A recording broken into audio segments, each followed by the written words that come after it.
Good evening and a very warm welcome to the opening of our exhibition Plastic, Remaking Our World. My name is Sabrina Handler. I'm the COO and Deputy Director of the Vitra Design Museum, and it's my great pleasure to welcome so many of you here on the Vitra campus. The exhibition that we will be able to explore very soon tonight looks at a topic that we have devoted a lot of research and discussion to over the last 2 years. Plastic is everywhere and has shaped our daily lives like no other material. From packaging to footwear, from household goods to furniture, from automobiles to architecture, our contemporary lifestyle is completely reliant on this material. Plastic, Remaking Our World explores the more than 150-year history of this controversial material, from its wondrous origins and evolution to its unparalleled rise in the 20th century, its environmental impact today, as well as cutting-edge solutions for a more sustainable use of plastic and circular economy. Structured in 3 parts, the exhibition seeks to find answers and proposes solutions to the following 3 questions. What is the problem? How did we get there? And what do we do now? Being able to connect the present with a wider historical and societal perspective is a great strength of design museums, which can bridge the gap to the future by not only creating an awareness of the massive ecological consequences we are currently confronted with, but also by taking action and engaging in open and collective conversation with designers, the industries, consumers, activists, and politics. We believe that this cross-disciplinary discourse is key to tackling the global plastic waste crisis and at the same time to reassessing where the use of plastic is still essential and where it can be reduced or even replaced. Plastic, Remaking Our World, therefore, is an immensely relevant exhibition for us as it brings forward different perspectives and ideas that contribute to a more sustainable future. We clearly do not want to demonize plastics, but rather show the ambivalence of the material between promise and problem, and how the role and perception of plastics has changed over the years. Recognizing the importance of addressing this topic, we joined forces and teamed up with our co-producing partners at V&A Dundee and Mart Lisbon by putting together an international curatorial team of 7 colleagues. I would like to express my sincere thanks to Charlotte Hale and Lauren Bessam from V&A Dundee, Anina Koivu from Mart Lisbon, our curatorial consultants at V&A South Kensington and London, who's also our main lender for the exhibition, Johanna Agerman-Ross and Corinna Gardner, as well as our curators here at the Vitra Design Museum, Jochen Eisenbrand and Mia Hoffmann, who collaboratively have brought this exhibition to life. It's really fantastic and wonderful to see this team of 7 finally coming together physically and for the very first time ever since they've been collaborating and here live on site on the Vitra campus after such a long period of preparation and hard work. Thank you so much. This outstanding collaboration made it possible to bundle a vast expertise of numerous institutions and various fields of research to demonstrate the complexity, but also versatility of the material and the subject. After its presentation at the Vitra Design Museum, the exhibition will be shown at V&A Dundee in Scotland from October 2022 to early February 23, and then we'll travel on forwards to Mart Lisbon as of spring 2023. I also want to thank Sophie McKinley and Beatrice Leanza from our co-producing partner institutions who were the driving forces in the realization of this collaborative project. Thank you so much. For the exhibition design, we've commissioned London-based studio Asif Khan, who has also conceived the immersive film installation in Room 1 you're going to see very soon. We are very happy to have Asif and his team here with us tonight. Very warm welcome, and thank you so much for the congenial scenography. It's a first for the presentation here in Weil am Rhein that the exhibition extends to the neighboring Vitra Design Museum gallery. So the scale of the show is about 25% larger than other exhibitions, and also at the same time is a testimony to the scope and the complexity of the subject. For the graphic design of both, the exhibition as well as our accompanying publication, I would like to sincerely thank Daniel Street Visual Fields. Here's our wonderful book I would like to present to you. Our comprehensive book is available in German and English and provides essays, roundtable discussions, interviews, reprints and important historical material, as well as infographics on relevant contextual plastic data. My sincere thanks also go to our more than 40 lenders, including international museums, design studios, startups, universities, and private collections. The realization of an exhibition of such scale wouldn't have been possible without the support of several sponsors and supporters. On behalf of the Vitra Design Museum, our gratitude goes to our global sponsors Nike and BASF, here in close cooperation with the BASF Creation Center, as well as to our main sponsors, Fischer and Schwalbe, Ralf Bohle GmbH. The dialogue with them has given us an important insight into how industries are looking at transformation processes towards a more sustainable use of plastic. Our thanks also go to the membership association of the museum, the Design Circle. At this point, I have to apologize for overdrawing my speaking time a little bit of 5 minutes, but last but certainly not least, I would like to express my sincere thanks to our team at the Vitra Design Museum. Our wonderful curatorial team was supported by project and exhibition managers Ineke Hans and Anne-Marie Wieghorst. Further, I would like to thank technical director Stephanie Fricker and exhibition developers Nathalie Obris, René Herzogenrath and Lisa Cipriano. Our conservation department, Susanne Grana, Dena Hönig and Grażyna Ubik, our senior art technicians, and for our exhibition tour and partnerships, Cora Harris and Jasmin Zikri. Our communications department, Johanna Hunder, Jan-Marcel Müller, Max Gläuber and Daphne Avgeris, as well as our PR agency, Büro N. Our team from publications and online shop, who've developed this wonderful publication, Esther Schröter, Judith Brugger and Anton Schleid. My colleagues from Education and Visitor Experience, Katrin Hager, Julia Bayer, Emily Harris and Rebecca Nolte, and all our hosts, guides, workshop teams, as well as Annika Schlotzer and Fabian Emmenegger for our visitor service teams and museum shops. And of course, all our colleagues at Vitra who have supported us in the course of this project. Thank you very much. For now, I would like to hand over the word to our global sponsors. I'm very pleased to welcome Gisgert Glück from BASF tonight.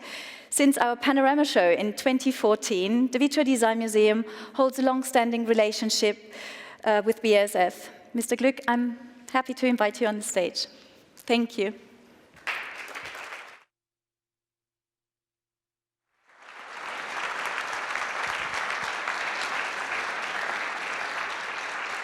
Yeah, thank you very much, Ms. Handler. Thank you very much, dear curators, dear guests, dear ladies and gentlemen.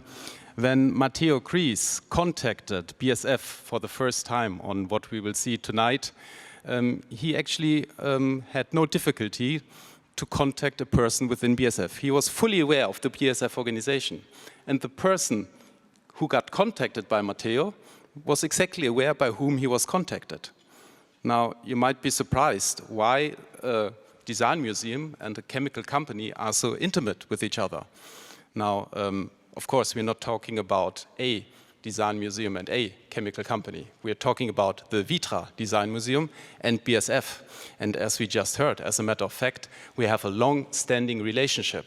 We even had the pleasure to participate in another exhibition project, as it was also said in the year 2014 with Konstantin Gricic. So, but I still owe you the explanation why BASF is actually so interested in design. And the answer basically is straightforward, because when you take the overall creative process, design takes place at a rather early stage, but still has a significant impact on the final material selection of the final product. So by being intimate with the design function for us, we early on understand about challenges that actually we can translate into opportunities on our side, and on the side of the designers for sure. It's of benefit to have first-hand information on materials, their performance and potentials. So that turned out to be a real win-win situation in the meanwhile for many, many years, and we even have an own function within BASF for that purpose. We call it Design Fabrik, and that function exists now for 15 years. Now, with that, basically, I could end smoothly my speech, but days have changed in, I would say, in almost quite dramatic fashion. And when I said before that design has an impact on the final material choice, now we have to add a little bit more, because with that, design has an impact on maybe the carbon footprint of the product, on the greenhouse gas effect of the product, on the possibility to reuse the product or to recycle.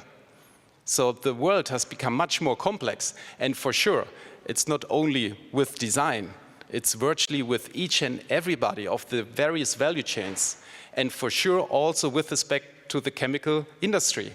And definitely, this is the responsibility of BASF. We take it very serious, because we want to make sure that our materials, our plastic materials, are circular, contribute to the circular targets.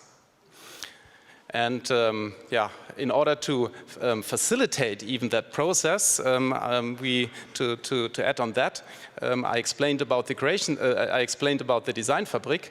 We even added another function. We call it Creation Center, where beside the design competency, we add other crucial competencies along the creative process.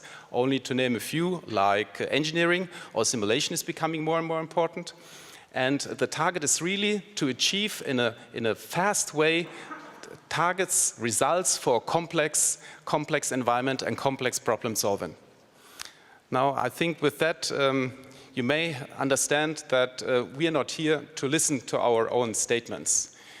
We are really here to contribute to circularity, to bring our materials into circularity, our plastic materials, or as we put it in some different words in our logo claim, we create chemistry for a sustainable solution.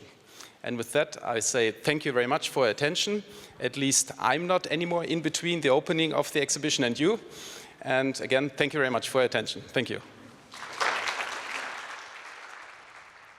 Dear guest, I'm Liz Rogers, Nike's Vice President of Sustainable Product, and I'm speaking to you from our world headquarters in Portland, Oregon. In my role, I'm focused on driving and integrating sustainability at scale, empowering teams across Nike to reimagine the product creation process by using less, selecting better, and making products that serve athletes and the planet. This year, Nike celebrates its 50th anniversary. That's 50 years of moving the world forward through the power of sport. Plastic has played a material role in our history. From the 2000 Sydney Summer Olympics, where we introduced our first recycled polyester singlet, to now diverting more than 1 billion plastic bottles from landfill and waterways annually. But the urgency of climate change means we all must do more. At Nike's size and scale, we have a responsibility to reimagine sustainable innovation and to consider the complete design solution, inclusive of how we source, make, use, return, reuse, and ultimately reimagine product. What we envision is a circular future, an end-to-end regenerative system in which nothing is wasted and no virgin material is used. As part of that, we're embracing circular design principles, not as a compromise, but as a creative accelerant, and designing with the end in mind, to create product that is better for athletes and for the planet. At Nike, we believe design, like sport, can play an important role in suggesting what's possible. It can propose alternative solutions and point the way toward a better, more desirable future for us all. Which is why we're so proud to partner with the Vitra Design Museum as a global sponsor of this exhibition, an empowering conversation around circular design and climate change. If there is anything Nike's history proves, it's how powerful a shared purpose can be. Thank you. I'm now happy to invite tonight's speakers of our opening talk on stage. Ineke Hans, Aittomaki, and Insiya Jafferjee, as well as our moderators Jochen Eisenbrand and Hoffmann. Floor is yours.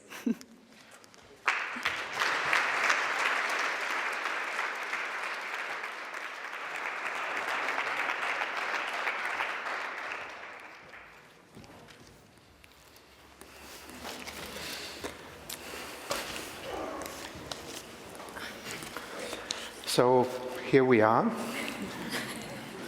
Great pleasure to have these distinguished guests here with us tonight. I'm very pleased to introduce Aittomaki, sitting right next to me. She's based in Copenhagen, and yesterday took a train to come here from Copenhagen for I don't know how many hours. She's trained a cultural and social anthropologist. She's the strategic director of Plastic Change, an initiative that engages in political debates and designs strategic storytelling campaigns around plastic. And she has become an important voice in the international debates around plastics pollution and the solutions to the problem. Ineke Hans, sitting right next to her, an important designer, designs furniture and other products, exhibitions and installations. She has a studio in Arnhem in the Netherlands, from where she hails. Also has a workspace in Berlin, where she teaches as a professor for design and social context at the University of the Arts. And one of her recent designs that addresses issues of recycling and reuse is currently presented in the exhibition that you're about to see. Insiya Jafferjee, next to Mea, is the CEO and co-founder of Shellworks, a startup working at the intersection of design, science, engineering to create polymers that are based on renewable resources. Originally from Sri Lanka, she holds a Bachelor of Sciences in Product Design from Stanford and worked for large corporations in the consumer electronics, and then moved to London to pursue a Master's in Innovation Design Engineering at the Royal College of Art and Imperial College. So, as you can see, we have quite a diverse group of experts next to us, which is very exciting. And it actually already hints at the themes that we're exploring in the last section of the exhibition, that focuses on contemporary solutions and approaches to the plastic problem. And in terms of interdisciplinarity, different voices, different strategies, I think this really sums it up quite nicely that you all have such diverse backgrounds. We've explored in our conversations for our research for the exhibition just that there is not one single solution to the problem, but that we need a multitude of different approaches that need to come together to help find a way out of this problem and crisis. So things that we address in the exhibition are strategies like the reuse of objects that are already in circulation, the reduction of single-use plastics, which are of course a large part of the problem, recycling, rethinking, remaking the material. So maybe we can explore some of these themes today.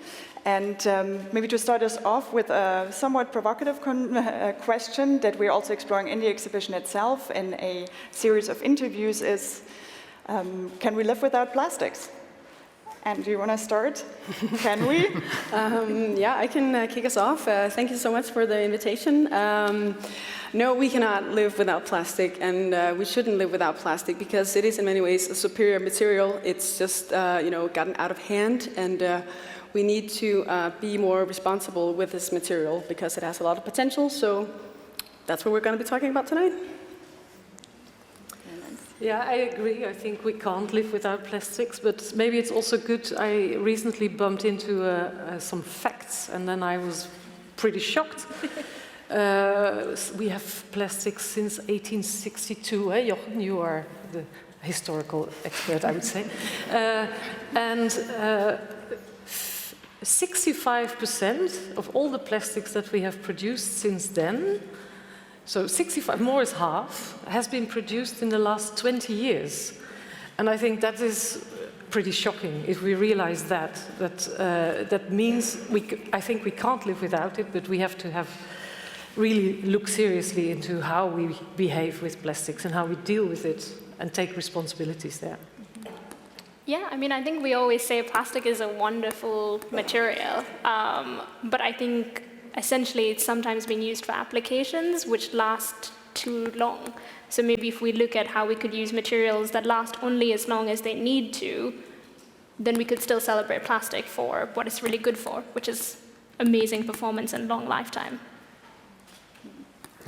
All very good points.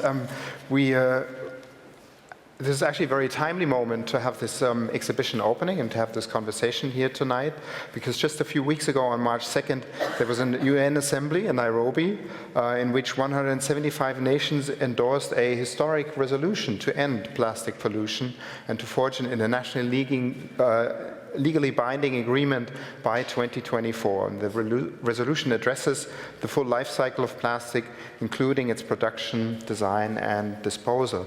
And Anne, you have been part of this conference, and maybe you just tell us a few of your personal impressions of this event. Yes, sure.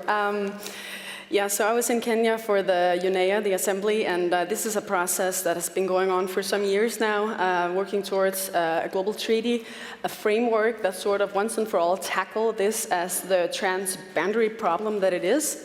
And this year was, well, like you said, it was a historical event where the agreement was made to, like you said, have a legally binding. That's one thing, because another way could have been a volunteer agreement. And then look at the full life cycle, which means that plastic is no longer only being considered as a ocean plastic pollution problem. Now it opens up for, having discussions around how plastic are impacting our health, how plastic are impacting the air, how it's in our soil, how it's everywhere. And mostly it tackles potentially the production, because that's where, as what you were saying, we really need to look at the production. But going back to that room and being in the room where they agreed upon this resolution, it was like being at the front stage of a concert or like a soccer match or whatever you're into, because people there were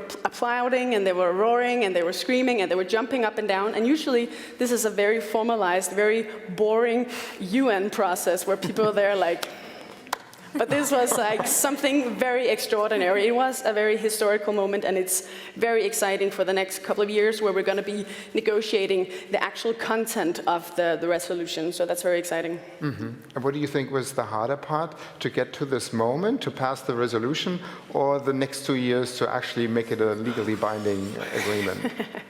I felt like it was, it's been walking through 7 deserts coming here, and I think we're in for, a struggle of a lifetime, because there's going to be, everybody could agree sort of on the outcome of this was positive, but when you have the environmental organizations applauding and you also have big oil and chemistry applauding, then you're in for trouble, because both can't be happy at the same time. So something is going to happen in the next couple of years. And obviously we know where we need to focus, because we want obviously to have the most ambitious treaty that protects the oceans, the environment, the air, the health, and everything.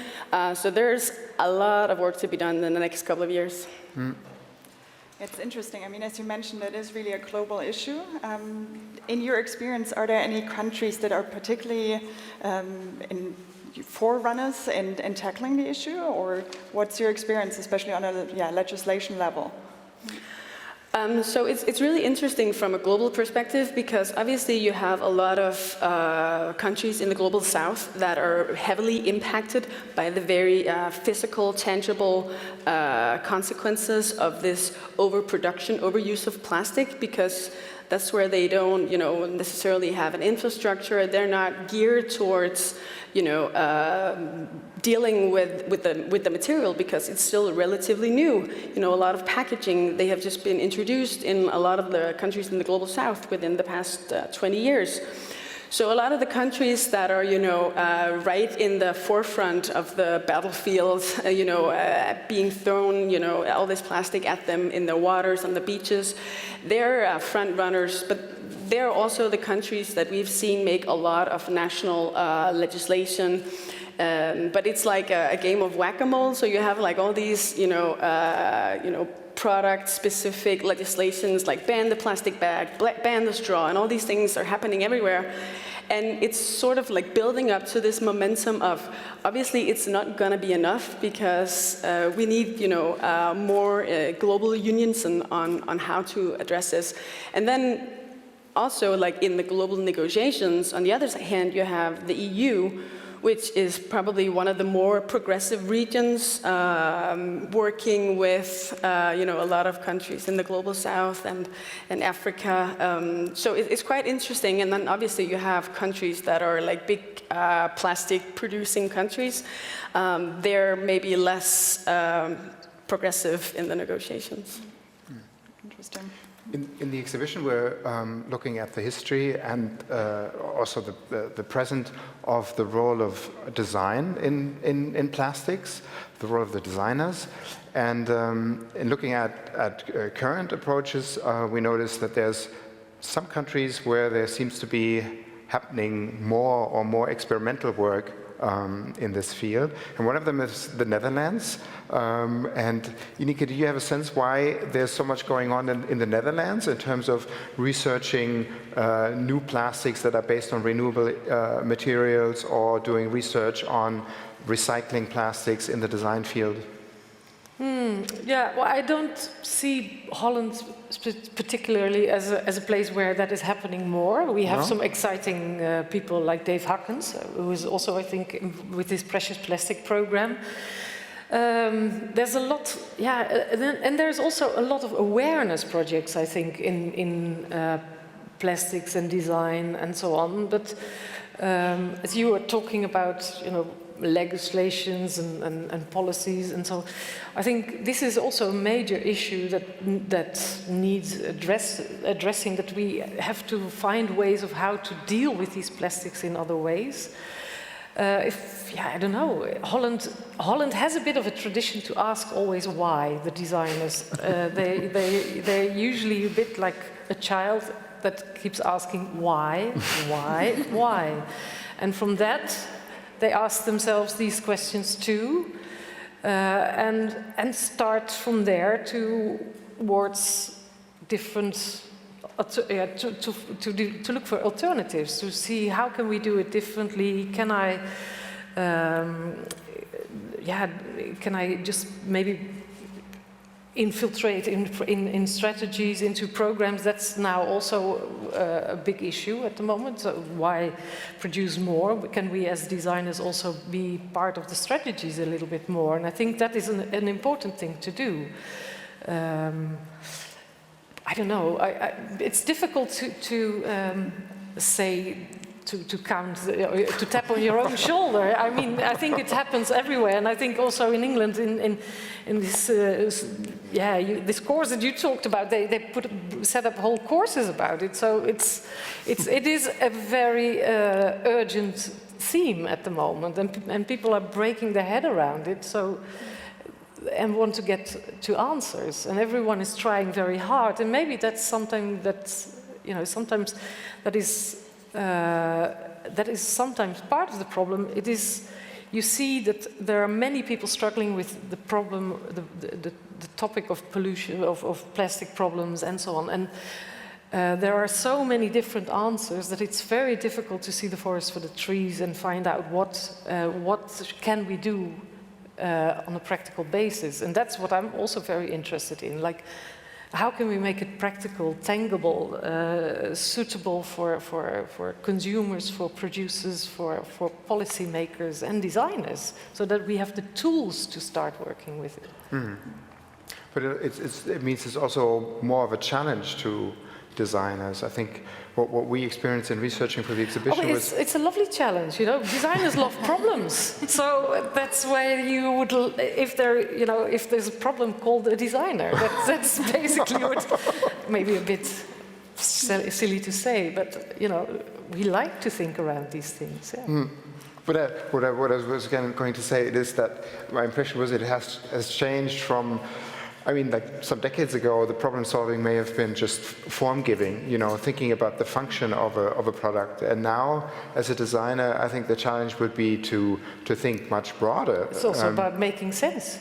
Yeah, but it requires more knowledge, and I wonder if it also doesn't require a lot more collaboration.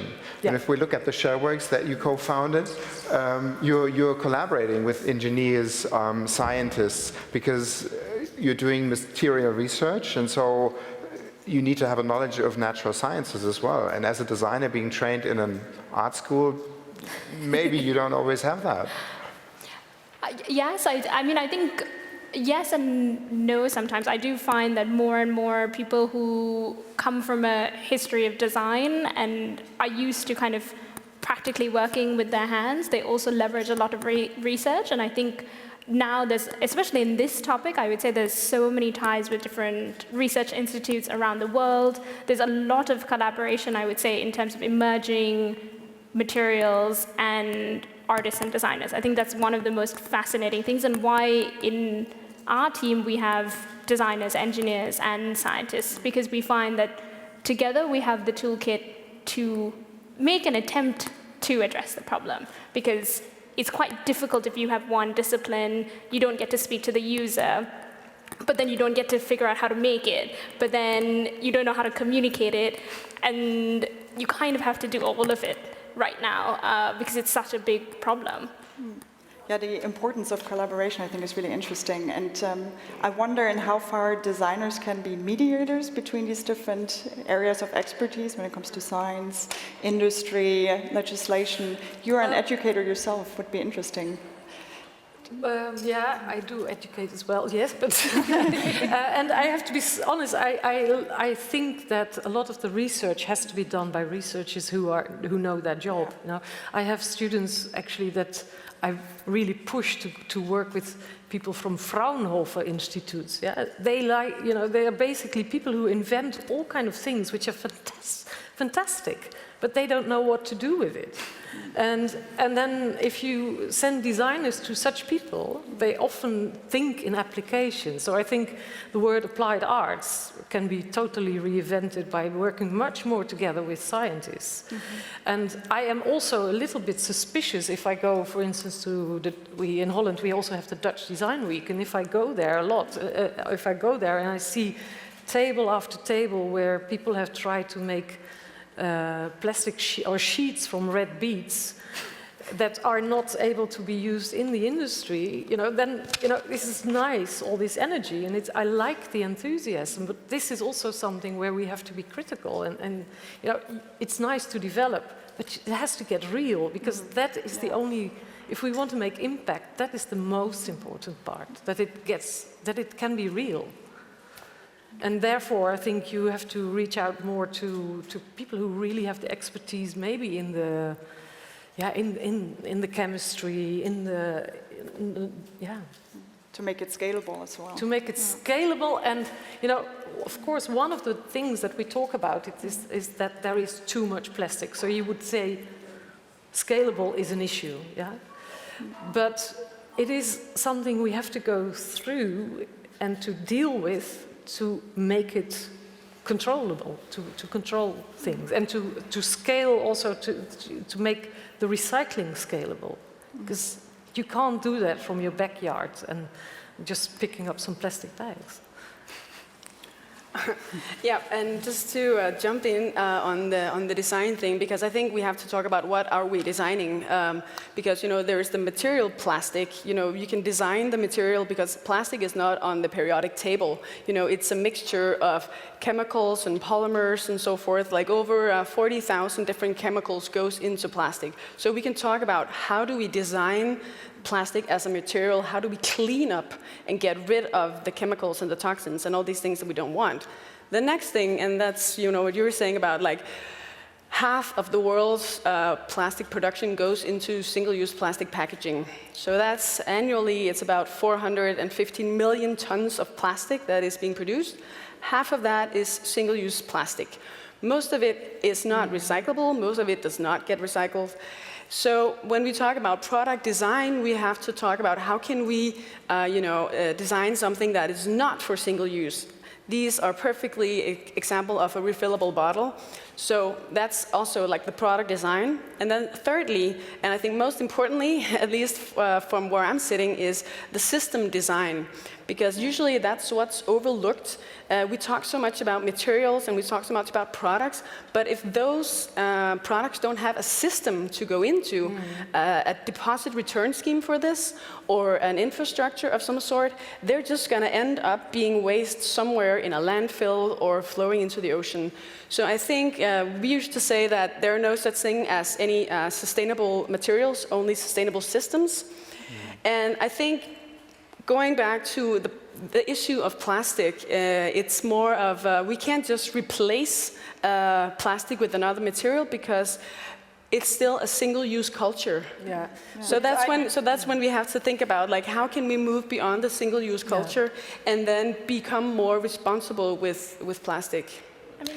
Yeah, but it's not going to be solved only with single use. I think we need also a drastic behavioral change.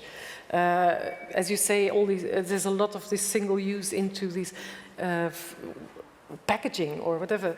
If we look at how we have, started to, it's totally normal nowadays to walk on the street with coffee in cups and things like that. We have gone, if you enter the supermarket, you first see a lot of single packaged food. There's a lot of ways how things are packed completely different than 25 years is a very short time ago. And if you think about these 65, 56, I'm always mixed up, 5, 6, 56, if you think about these 56%, then in the last 20 years, this has also has gone hand in hand also with a kind of behavior that we have moved into of packing things in different ways and so on. Although just our consumer behavior is not the whole topic of the whole thing, I think. Yeah. But I wonder sometimes, to play the devil's advocate, I think what's probably a lot easier to keep away from is these single-use cups, and you bring your bottle along, etc. But all the packaging that's nowadays in plastics, and you just mentioned all the different types of chemicals that go into these plastics, and these foils that have like, I don't know how many layers, so they're difficult to split up, to recycle, etc. So does it mean that we would actually need to address the packaging industry, that they need to standardize and much simplify everything they do, which runs totally counter to the whole idea of every product wants to be unique and look unique and tell the consumer, oh, please buy me? Mm-hmm. Yeah. You want to go?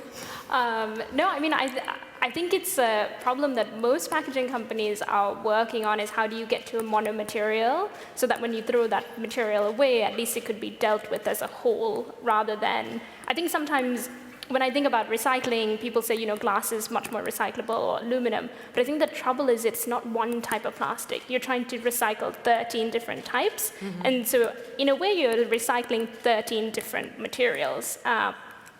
And what's interesting is, how do you get to a monomaterial solution, which is intrinsically tied to something like food waste? Because often these layers come from trying to elongate freshness of food. And then you start to go into trouble of like, well, what happens in developing countries where people can only pay a couple cents for their food, and it needs to be packaged and it needs to be stored. So it's such a complex problem. And so sometimes, our ethos has always been try and create a monomaterial solution, but we can empathize because it's such a difficult process and has implications along the line for other industries and other problems that it could propagate if you don't deal with it correctly. It's interesting that actually currently it's only less than 1% bioplastics in the plastic production cycle. What do you think are the main challenges? Why is there, because there seems to be so much innovation currently happening, and you will see in the exhibition we have quite a few examples of those. Are bioplastics a solution? Well, You know, what is really sad is that bioplastics are recognized as plastics and end up in burners. We have bioplastics, but and we as consumers maybe try to do good with them, but in the end it ends up in the same pot. So that's certainly a system we could look at. Yeah. So. But bioplastics, you know, there's also, I've worked also a lot with companies who would like to produce with good plastics, you know. And for instance, if you do a chair and it's a bioplastic, it's biodegradable, you don't want someone who has a slightly wet ass to sit on it and the whole thing disappears under your seat. So there are no, it's not a solution for everything. And certain things are, you also have to say it will probably not be possible. And there's a lot of constructions asked for chairs, for instance, or there's a lot to it where bioplastics make some sense in certain areas, but not in all. I have a very interesting also example of bioplastics that were developed for flower pots, yeah, and for the Dutch flower industry. And then it turned out that it was too costly, and that the normal plastics, which were not biodegradable, it were the pots which the growers would use to put into the ground. So it would be fantastic if that could biodegrade. But in the end, the plastic pots were more cheap, and that's why they go for that. So yes, and there you get to legislation and and so on. So it's system needs to be developed. Absolutely, and application-oriented. Yes, and policymakers and us as well. Yeah, we are also responsible for that because we want these prices. Not only the consumers, we are also consumers. I think with these bioplastics, it has a lot to do with time. Actually, we were just talking today about the exhibition catalog, and we had really seriously attempted to find a shrink wrap that's biodegradable for it, and we just didn't succeed. I mean, there were some, but then it biodegrades within a year, and then the books are still in some store, and then it falls apart, and you don't want that to happen. So, how do you program the moment or when it actually biodegrades? That's difficult. The life cycle. Yeah. I think it's a difficult challenge, and I think it's something that requires a three-pronged approach. Like you said, it has to be cost competitive, it has to be performant and sustainable. And the petroleum industry had thousands of years to kind of get there. So we will get there, but like you said, it also requires a little bit of time. But I think the focus is there right now. I think because it's such a visual problem, a lot of people are looking at it. And I think that's how you get there, is by having multiple people looking at the same problem. Mm-hmm. So I think that, because we also, again, I brought some props, maybe that'll make it more. This is from my journey around the world. Microplastic from Hawaii. No, but when we talk about where does bioplastics make sense, or biodegradable plastics, because you have to look very much into the context. And I would say, to generalize, that in Northern Europe anyway, I mean, biodegradable plastic, it doesn't really have much saying because it needs to be phased out. But whereas if you look at small islands in the Philippines where they have this is a little thing to make a soup. This is to wash yourself with. And these items, what are they going to do with this plastic packaging on an island in the Philippines? In this case, if you need to sell it in this type of packaging, which you don't, because there are other alternatives where you can actually design a system to have refill. You have it in your exhibition right now. It's being trialed around the world in these contexts, where you buy from a bulk, and it can be like a little truck that rolls around your neighborhood, or it can be like a ship that rolls in, and then you can have your container refilled.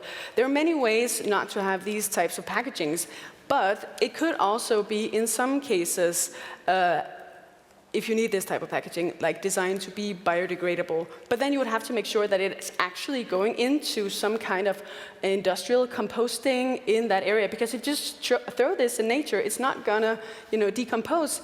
Eventually, it will, degrade. It will become microplastic. It will leach chemicals and all these things. So basically, I mean, we have to really think about what we're designing for. And I think a lot what happened with the single-use plastic directive, maybe some of you have heard of it. It was called single-use plastic. And the wording is very interesting because of the plastic. People are like switching on to all different kinds of materials. Then it was cardboard, then it was biodegradable stuff. And again, if we go back to the whole, we are having a plastic crisis, but plastic is the manifestation of a waste crisis. I mean, waste is globally projected to grow by 70% in 2050. There's no way the world is ever going to be able to manage all this waste. So we have to look at how can we reduce waste. And when we talk to companies and legislators and all these things, they want to be talking about waste management, better recycling, more recycling. And yes, recycling is part of the solution. So is bioplastic. So is biodegradable plastic to some extent. But right now, what we really need to do is shift the focus from downstream to look upstream. Because when you design a thing properly, when you design this cup, this was at a festival in Denmark where you took out all the single-use cups, and then you had a refillable system and a refund on this. And then you get rid of all the single-use plastic cups that cannot be recycled. They say they can, but they don't. They go into waste incineration in Denmark.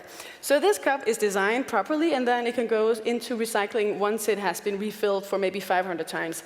And I think that's what the biggest challenge for us and the biggest job right now is to shift the window from this focus of downstream waste management to upstream design and solutions.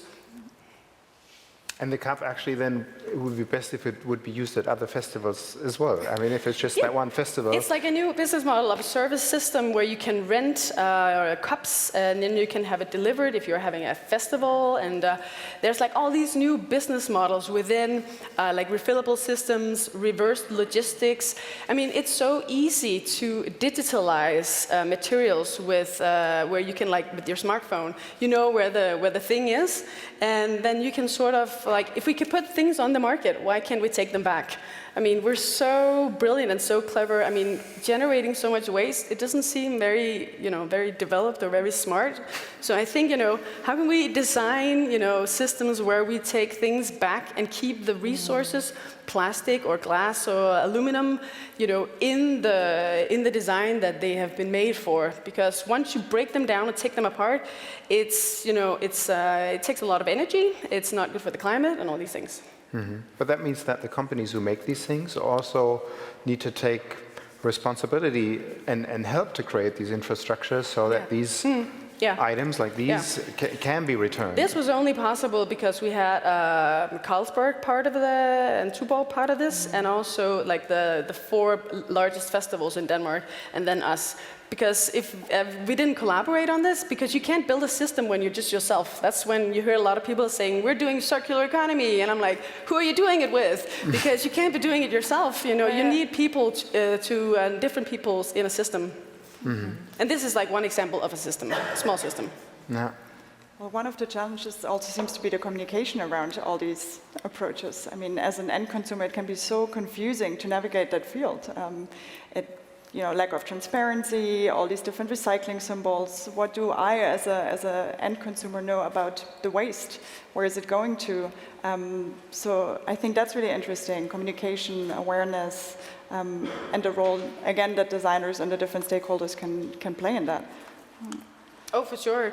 And there's definitely a lack of communication, and there's also a lot of miscommunication. But there's also only so much that you can do as an individual. And from an organization that works a lot with narratives, there's been like a predominant narrative for many years about consumer behavior. We need the consumers to not throw plastics and to sort their waste. And yes, nobody should be throwing plastic, and everybody should be sorting the waste if they live in a city where they can do that. But we just had this study done with the municipality in Denmark, where the task was for these households to see if they could reduce the waste that they generated. And they were so excited going into this because they were like, ooh, we're gonna, be good citizens. And it turned out it wasn't possible. And they were really discouraged because the products that we need, they're all wrapped in some kind of packaging, and a lot of it is single use. So, again, the biggest challenge is how can we reduce the waste? And then it's not really, you can always, you can have your coffee with you in a refillable cup, you can have your water, you can wear your tote bag, you can do all these things, but you can't, at a structural level, you can't do anything. Yeah, but, you just gave the example of the shampoo, the soap, the blah-de-blah. I find that an extremely good example of where it's not only about the waste, what is wrong with a solid bar of soap? You don't move around, transport so much water around the world. When soap is a block, it's much more condensed. You don't have to wrap it in plastic because it doesn't run away. There's a lot, we have moved into these liquids, partly also because you can sell much more of it. There's also economic backgrounds for that. So instead of looking at maybe biodegradable packaging or whatever, or different packaging, my Dutch question would be, why not go back to the bar? The soap bar. I like the soap bar. I like it. to really rethink what are we actually dealing with?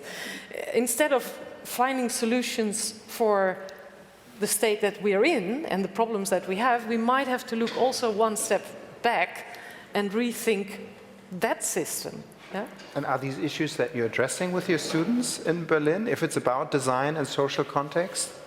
Well, yes, it's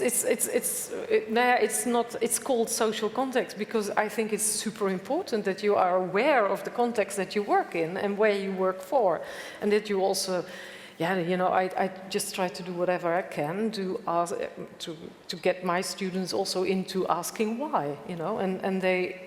You also have to be aware that the students that we have today is the Fridays for Future generation, and so they are they're really into things, and they really want to make the world a better place, and they really ask. They're not into how can I be. Some are, but how can I become a star designer or something? They really like to communicate a lot, and they really collaborate a lot and do things together. There's a different attitude, but than maybe a few years ago, but critical, which I really like. Yes. Mm-hmm. But going back into the systems behind, you mentioned this chair that I have in this exhibition, which is, the chair is maybe, the design is there, but what is the most different thing about it is that we looked at the system behind the scene. We used, as you mentioned also, the system to get things into the world, the distribution and the transport world. We used that to get it back as well, and the producer, the company, wanted really to take care of the whole process and not just bang out another chair into the world, but really try to. And it's not so easy, if you want to produce with and use recycled materials for products, for furniture. You need, as I was talking about the biochair, but you need to be sure what you get back. You need to have control over the process of and the materials that you get back. You know, if you want to sit on a chair, it has to be, you know, you want every chair to be able to hold a person. So you need to be absolutely clear what's coming into your process if you start producing with recycled plastic again. And you know, it's a bit similar as when you go to the woodwork shop and you come with a plank and you ask someone, can you cut this plank for me? They might say, well, I don't know, maybe there is a screw in it or a nail. I don't want to use my circular saw on your plank. And this is also what you all need to take care of behind the scene if you want to produce with recycled plastics. And that is the biggest job. Yeah, again and again, it's the broader context that needs to be considered, and that makes it so challenging. That's kind of the best panel discussions where you have a lot of notes and you don't need them because it just rolls away. I'm afraid we need to come to an end because everybody also wants to go see the exhibition. Maybe in ending, just a brief statement on, I mean, in the exhibition, I hope that's the impression you will get. We're trying to give a positive outlook. So it's difficult, it's complex, but we'll get there. It's a man-made and woman-made material, and so it's been designed, and so maybe the material and everything around it, the thinking around it, can also be redrawn. What is your personal outlook for the next couple of years? What will happen, or what needs to happen? Just a brief statement in closing. I work for an environmental organization, so I have to stay hopeful, and I am, especially with this new global framework that we're developing. I think that, you know, plastic used to be a love story, and then it became a nightmare, and it's still a nightmare, ongoing. But it could become a love story, I think, again. I think there's a lot because it's such a complicated issue, and it has to do with social injustice, it has to do with human rights, it has to do with health, it has to do with climate, it has to do with all these things. But I think if we really rethink the system and how we engage, not just with plastic, but with all kinds of materials and resources that we extract, that we move away from the throwaway culture and the convenience culture, I think that you know, there's hope. And I also see the agenda moving really quickly. Like, this is like the one, I think, environmental agenda that has moved faster than any other agenda. And I've heard this from people that have worked with environment for over 30 years. So I'm hopeful that we will, you know, manage to contain plastic in the future. Yeah, I mean, I think, to your point, the fact that there was so much plastic created in the last 20 years means that you see it every day, and it's a small reminder for you to think about doing something differently. So I think we always like to keep that in mind, of like, it's a great material, but we see it every day, so maybe we need to see less of it, and let's figure out how to do that. Yeah, I'm also pretty hopeful. I know that, you know, in the 1970s there were some people with Birkenstocks and woolly socks, and they would say, let's recycle, or let's divide our plastics, or divide our waste. And I think we are somewhere now at a point, it goes slow, but we move forward, and if we don't keep optimistic, What's the point? What's the point? All right. So thank you very much for this lively discussion. Thank you all for listening. We'd like to invite you to now come and see the exhibition. And we're not permitting questions here because we think it's too big a group, but there's a chance. It's been a curatorial team of 7, as Sabrina was saying, that prepared the exhibition. And we have Corinna Gardner and Johanna Agerman-Ross and Charlotte Hale and Anina Koivu from the curatorial team, and Mea, myself. So there's a bigger chance of getting hold of one of the curators if you have any questions that this discussion may have left open. Thank you.